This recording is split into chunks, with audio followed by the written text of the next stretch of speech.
Hi hello welcome to my YouTube channel friends. ಈ ವಿಡಿಯೋದಲ್ಲಿ ಇವತ್ತು ಸಿಂಪಲಾಗಿ ಒಂದು ಬದನೆಕಾಯಿ ಭರ್ತನ ಯಾವ ರೀತಿ ಮಾಡೋದು ಅಂತ ತೋರಿಸ್ಕೊಡ್ತಾ ಇದ್ದೀನಿ ನೋಡಿ. ಅದಕ್ಕೆ ಅಂತ ನಾನಿಲ್ಲಿ ಮೊದಲನೇದಾಗಿ 2 ಬದನೆಕಾಯಿನ ತೊಗೊಂಡಿದ್ದೀನಿ. ನಾನಿಲ್ಲಿ ಮೀಡಿಯಮ್ ಸೈಜ್ ಬದನೆಕಾಯಿನ ತೊಗೊಂಡಿದ್ದೀನಿ ನೋಡಿ. ಈ ಥರ ದೊಡ್ಡದು ಸಿಗುತ್ತಲ್ಲ ಆ ಥರದ್ದು. ಈ ಥರ ಭರ್ತನ ನಾವು ಚಿಕ್ಕ ಬದನೆಕಾಯಲ್ಲೂ ಮಾಡ್ಕೋಬೋದು, ಆದರೆ ಇದರಲ್ಲಿ ಮಾಡಿದ್ರೆ ಟೇಸ್ಟ್ ಚೆನ್ನಾಗಿರುತ್ತೆ. ಜೊತೆಗೆ ಇದಕ್ಕಿಂತ ದೊಡ್ಡ ದೊಡ್ಡ ಬದನೆಕಾಯಿ ಕೂಡ ಸಿಗುತ್ತೆ. ನಾನು ಮೀಡಿಯಮ್ ಸೈಜ್ ಇರೋಂಥ ಒಂದು 2 ಬದನೆಕಾಯಿನ ತೊಗೊಂಡಿದ್ದೀನಿ. ಇವಾಗ ಈ ಬದನೆಕಾಯಿನ ಏನು ಮಾಡಬೇಕು ಅಂದರೆ ಸುಟ್ಕೋಬೇಕು ಆಯಿತಾ. ಇದಕ್ಕೆ ಒಂದು ಸ್ವಲ್ಪ ಬದನೆಕಾಯಿಗೆ ಎಣ್ಣೆನ ಸವರ್ಕೊಂಡು ಸುಟ್ಕೋಬೇಕು. ಬೇಡ ಅಂದರೆ ಹಂಗೇನೂ ಸುಟ್ಕೋಬೋದು. ನಾನು ಎಣ್ಣೆ ಏನು ಹಚ್ಕೊಂಡಿಲ್ಲ, ಹಂಗೇ ಸುಟ್ಕೊತಾ ಇದ್ದೀನಿ. 2 ಬದನೆಕಾಯಿನ ಫುಲ್ಲು ಸುಟ್ಕೋಬೇಕು ಸುತ್ತಲೂ. ಇದು ಏನಂದರೆ ನಮ್ಮ ಊರ ಕಡೆ ಎಲ್ಲ ಏನಂದರೆ ಹಳ್ಳಿ ಕಡೆ ಎಲ್ಲ ಒಲೆ ಮೇಲೆ ಸುಡ್ತಾರೆ, ಕೆಂಡದ ಮೇಲೆ ಸುಡ್ತಾರೆ. ಕೆಂಡದ ಮೇಲೆ ಸುಟ್ಟಾಗ ಅದು ಟೇಸ್ಟ್ ಸಖತ್ತಾಗಿ ಬಂದಿರುತ್ತೆ. ಇವಾಗ ನಮ್ಮಂಥ ಸಿಟಿಗಳಲ್ಲಿ ಇವಾಗೆಲ್ಲ ಒಲೆ ಕಡಿಮೆ ಅಲ್ವಾ, ಕೆಂಡದ ಒಲೆ ಸೌದೆ ಒಲೆ ಎಲ್ಲ ಕಡಿಮೆ ಅಲ್ವಾ, ಅದಕ್ಕೆ ನಾನು ಗ್ಯಾಸ್ ಮೇಲೇ ಸುಟ್ಕೋತಾ ಇದ್ದೀನಿ ನೋಡಿ. ಈ ರೀತಿ 2 ಸೈಡಲ್ಲೂ ಸುಟ್ಕೋಬೇಕಾಗತ್ತೆ. ಕೆಂಡದ ಮೇಲೆ ಸುಟ್ಕೊಂಡ್ರೆ ತುಂಬಾ ಟೇಸ್ಟ್ ಚೆನ್ನಾಗಿರುತ್ತೆ. ಅದು ಒಂಥರ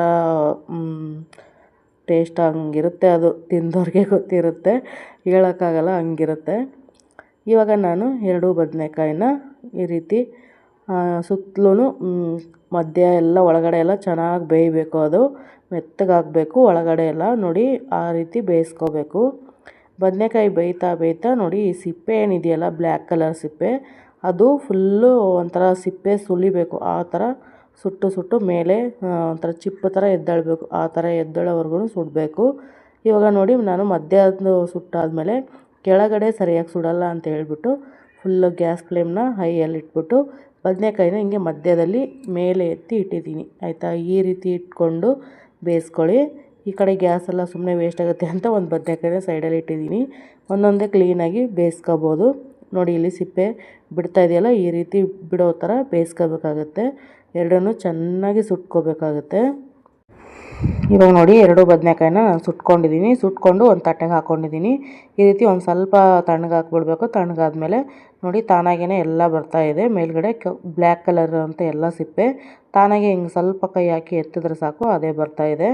ಎಲ್ಲನೂ ಬಿಡಿಸ್ಕೋಬೇಕು ನೋಡಿ, ಎಷ್ಟು ನೀಟಾಗಿ ಬಂದಿದೆ ಅಲ್ವಾ. ಈ ರೀತಿ ಕ್ಲೀನಾಗಿ ಎಲ್ಲ ಬಿಡಿಸ್ಕೊಂಡು ಇವಾಗ ಈ ತುಂಬು ಏನಿದೆಯಲ್ಲ, ಈ ತುಂಬನ್ನ ಕಟ್ ಮಾಡಿ ತೆಗೆದುಬಿಡೋಣ. ಈ ತುಂಬು ನಮಗೆ ಬೇಕಾಗಲ್ಲ.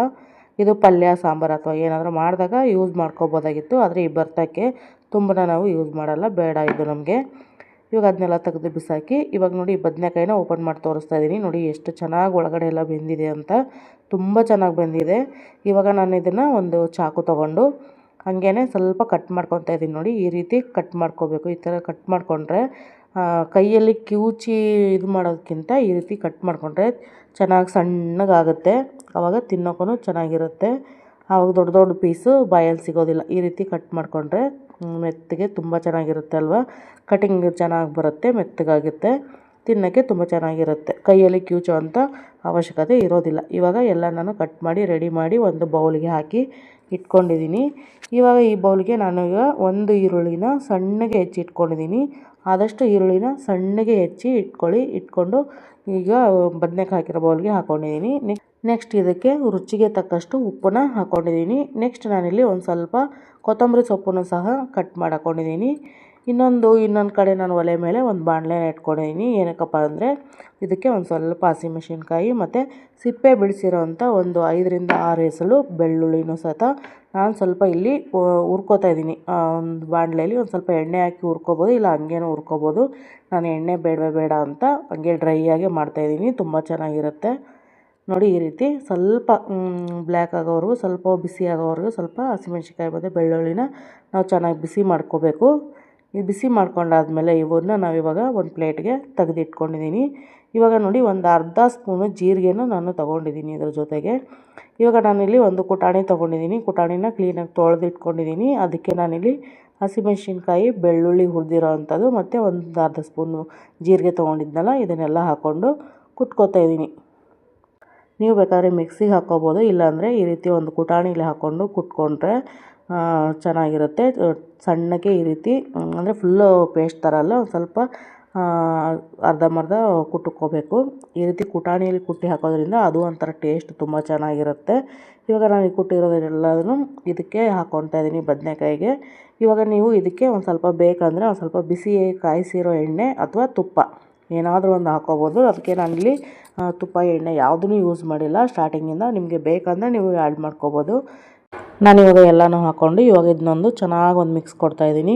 ಮಿಕ್ಸ್ ಕೊಟ್ಟರೆ ಇವಾಗ ಭರ್ತಾ ರೆಸಿಪಿ ರೆಡಿಯಾಗಿದೆ.